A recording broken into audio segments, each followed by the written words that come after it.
छह चीजें अगर आपकी जिंदगी में आती है तो आप गरीब नहीं रह सकते। आप बोलो तो आज ही बता दूं ये छह चीजें कौन कौन है। बताऊं?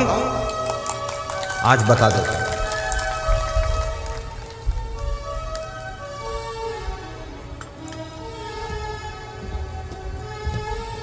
ये छह चीजें ध्यान से सुनना, चूकना नहीं है।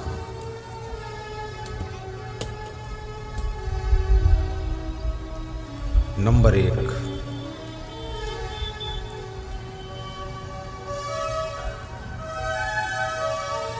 उत्थानम। उत्थान करने के लिए छह चीजें हैं। ऊपर उठने के लिए, आगे बढ़ने के लिए, विकास के लिए। उत्थानम। संयमो दाक्ष्यम अप्रमादो धृति अस्मृति समिच्छा समारंभो विद्धि मूलम भविष्यतु। ये विदुर जी ने धृतराष्ट्र को बताया है। नंबर 1, संयमो। जो लोग धनवान बनना चाहते हैं, आगे बढ़ना चाहते हैं, उन्नति करना चाहते हैं, उनके लिए फार्मूला है संयमो। संयम का अर्थ होता है नियंत्रण। नियंत्रण का अर्थ होता है कंट्रोल। कंट्रोल का अर्थ होता है क्या? कंट्रोल का अर्थ कंट्रोल, और क्या अर्थ? संयमो यानी जिनको अपने आप के ऊपर संयम है, नियंत्रण है, कंट्रोल है। आपने महिलाओं को भोजन बनाते हुए देखा होगा, तो भोजन एक तो भगोना होता है, पतीली होती है, और दूसरा वो कुकर होता है। तो भगोना में जब दाल पकाती है तो 1 घंटे में दाल पकती है, लेकिन कुकर में जब ये दाल पकाती है तो केवल 7 मिनट में दाल पक जाती है। अंतर क्या है? चूल्हा वही है, गैस वही है, बनाने वाली वही है, दाल वही, पानी वही, सब वही, केवल बर्तन बदला हुआ है। बर्तन में क्या फर्क है? भगोने में जब पकाती है तो स्टीम बाहर निकल रही है, लेकिन कुकर में जब दाल पकाती तो स्टीम बाहर नहीं निकलती, अंदर रहती है। स्टीम कंट्रोल में है, नियंत्रण में है, तो दाल 7 मिनट में पक जाती है। याद रखना, जो 70 साल में तुम विकास करोगे, अगर तुम्हारे ऊपर कंट्रोल है, नियंत्रण है, तो वो 7 साल में उतना विकास हो जाएगा जो 70 साल में करोगे। तो अपने ऊपर कंट्रोल क्या करोगे तुम? अपने ऊपर ये मन को कंट्रोल करना। कभी मन आपका ललचाता है कि दारू पी लूं, तुरंत कंट्रोल करो। कभी मन ललचाता जुआ खेल लो, ताश खेल लो, कंट्रोल करो। कभी मन में गुस्सा आती है तो मन होता गाली दे दूं, माँ बाप को गाली दे दूं, पड़ोसी को गाली दे दूं, तुरंत कंट्रोल करो। कभी मन में लालच आता चोरी कर लूं, चोरी से भी मन को कंट्रोल करो।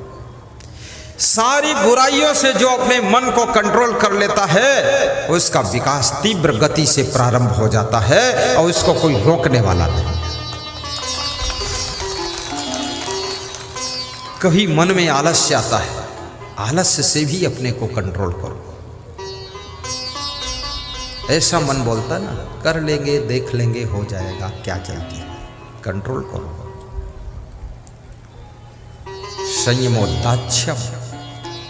अब दूसरा लक्षण, दूसरी बात, दाक्ष्यम बनो। दाक्ष्यम क्या होता है? दाक्ष्यम माने दक्ष होना। दक्ष माने पारंगत होना। पारंगत माने प्रवीण होना। प्रवीण होना मतलब कुशल होना। कुशल होना मतलब मर्मज्ञ होना। मर्मज्ञ होना मतलब स्पेशलिस्ट होना। स्पेशलिस्ट मतलब विशेषज्ञ होना। अरे यहाँ पर रायबाची सिखाने के लिए थोड़े बैठा हूँ, एक बात बता दूँ, बात खत्म हो। हाँ, वो कोई हिंदी थोड़े पढ़ा रहा है, बस इतना। दक्ष बनो यानी कुशल बनो। तुम्हें दक्षता हासिल होनी चाहिए। जैसे मैं प्रवचन करता हूं, तो प्रवचन करने में यदि हमको दक्षता हासिल है, कुशलता हासिल है, तभी तो हमको लोग बुलाएंगे, नहीं तो कौन बुलाएगा? हम बोलेंगे थोड़ा थोड़ा प्रवचन आता है, तो थोड़ा थोड़ा वाले कौन काम? थोड़ा थोड़ा तो सभी को आता है। पूर्णता होनी चाहिए। मुकेश अंबानी का जो ड्राइवर है उसका वेतन 2.25 लाख रुपये महीने है। यहां पर तो 2.25 लाख में तो कम से कम 25 ड्राइवर मिल जाएंगे, लेकिन वे ड्राइवर किस मॉडल के होंगे? मुकेश अंबानी का जब ड्राइवर गाड़ी चलाता है, मुकेश अंबानी को डर नहीं लगता, गाड़ी कहीं लड़ नहीं सकती। और मुकेश अंबानी का ड्राइवरी के साथ साथ वो ड्राइवर मैनेजमेंट भी करता है, सारी सेटिंग कर देता है।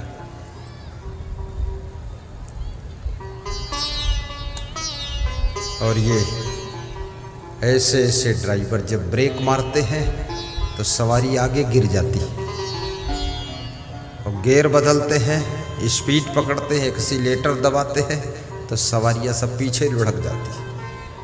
और ड्राइवर से कहते कैसे चला रहे हो, तो बोलता तो खुद चला लो, मैं नहीं चलाता। ड्राइवर की क्वालिटी गिर गई। और जिस व्यक्ति में क्वालिटी नहीं है उसकी दुनिया के अंदर कोई डिमांड नहीं है। जो काम तुम करते हो वही काम बहुत लोग कर रहे हैं, इसलिए अपनी क्वालिटी में निखार लाइए। अभी पटना में मेरा कार्यक्रम था, ठाकुर राम अनेक सिंह कार्यक्रम के मुख्य आयोजक थे, लल्लन कुमार पुजारी भी व्यवस्थापक थे। साईं बाबा चैरिटेबल ट्रस्ट मंदिर की ओर से कार्यक्रम था पटना में, पाटलिपुत्र में। तो वे मेरे लिए पराठा और सब्जी बनाकर लाए, तो मैंने कहा सब्जी बहुत अच्छी है, क्या बात है। तो उनकी पत्नी ने कहा कि मेरे पति जी ने बनाया है। तो हमने कहा तुम? बोले मेरे से भी अच्छा ये बना लेते हैं, इसलिए महीने में 25 दिन तो यही बनाकर खिलाते हैं। और मुझको बनाना भी इन्होंने ही सिखाया है। मुझे उतना अच्छा बनाना नहीं आता था, पर इन्होंने सब सिखा दिया मुझको। क्या बात है, क्वालिटी। आपके चलने में भी क्वालिटी होनी चाहिए, बात करने में क्वालिटी होनी चाहिए, बैठने में क्वालिटी, खड़े होने में क्वालिटी, हंसने में भी क्वालिटी, मुस्कुराने में क्वालिटी, कपड़ा धोने में क्वालिटी, फैलाने में क्वालिटी, सुखाने में क्वालिटी, रखने में क्वालिटी। और जितनी ज़्यादा आपके अंदर क्वालिटी होगी, याद रखना उतनी ज़्यादा तुम्हारी कीमत बढ़ती चली जाएगी। जिसमें बहुत क्वालिटी होती है वो व्यक्ति बहुत कीमती हो जाता है।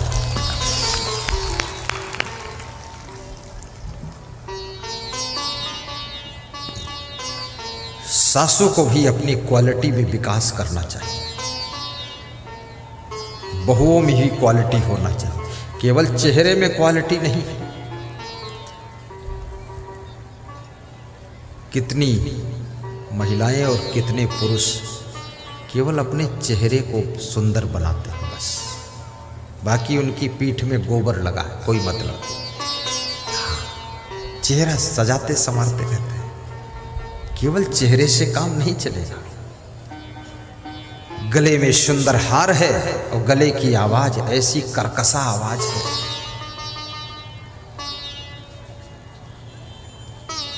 गले की शोभा केवल सोने के हार से नहीं है, गले की शोभा तुम्हारी मधुर वाणी से है।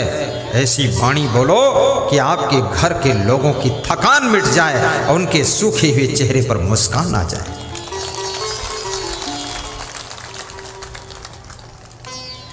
राजस्थान में बहुत से पुरुष लोग भी चैन पहनते हैं, और इतनी मोटी चैन, 250-250 ग्राम की चैन, 400 ग्राम की चैन। तो मैंने कहा ये 400 ग्राम की चैन? अरे बोले मेरी वाइफ 100 ग्राम की पहने थी। मैंने कहा अरे तू क्या पहनेगी, मैं ऐसी चैन पहनूंगा तेरे पीछे छोड़ दूंगा।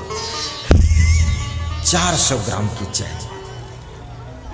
सोने चांदी की चैन पहनना बुरा नहीं है, पहन सकते हो, लेकिन याद रखना ये सोने चांदी की चैन तुम्हारी जिंदगी में चैन नहीं ला सकती है। जब आपकी वाणी सुधर जाएगी, स्वभाव सुधर जाएगा और मधुरता आ जाएगी, तो आपकी जिंदगी में चैन आ जाएगी, जो कि सोने की चैन से भी चैन नहीं मिलती है, तो आपके सुधार से चैन आएगी। इसलिए अपने घरों में सोने चांदी के जेवरों के लिए विवाद मत करो। सोने के गहनों को बेच करके लोहे की कार ले आइए और उसमें बैठ कर चलिए। सोने चांदी को तुम लाद कर चलोगी और लोहे की कार तुमको लाद कर चलेगी, फायदा है। और नारी का सबसे बड़ा आभूषण पति की प्रसन्नता है, और पुरुष की सबसे बड़ी महिमा पत्नी को संतुष्ट रखना, खुश रखना। याद रखना, जितने लोग तुम्हारे आश्रय में रहते हैं उनकी व्यवस्था बिगड़ने न पाए। दाक्षम, कुशल बनो, मर्मज्ञ बनो। अप्रमादो, तीसरा लक्षण अप्रमादो। अप्रमादो, धृति अस्मृति। और कहते हैं जिनके पास में धैर्य, बहुत धैर्य है, कभी हिम्मत नहीं टूटती है, साहस कम नहीं होता है, सब कुछ खोने के बाद जिनका धैर्य हमेशा वैसा का वैसा रहे,